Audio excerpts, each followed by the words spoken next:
ዲኤች ይሰጣሉ። የት ቴምብላ ከሱ ጋር ትሄዳለህ? ከሱ ጋር ትሄዳለህ?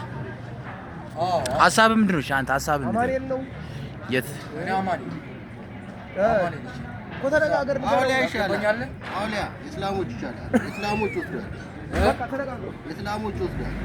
የእስላሞች ወስዳለሁ።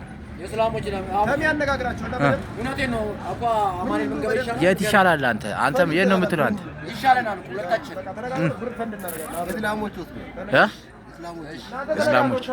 የእስላሞች ወስዳለሁ እያለ አንተ ሴት ነው የሚሻለው? አንተ የክርስቲያን ይሻላል። አንተ የክርስቲያን ይሻላል። አንተስ?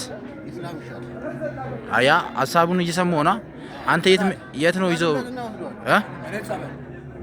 አንተ አውሊያ እዚህ አወሊያ።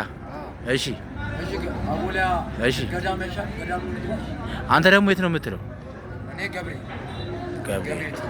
በጣም አሪፍ። አሁን የት ይሻላል ነው? በቃ አሁን ተከራከሩ። አንተ የት ነው የምትለው?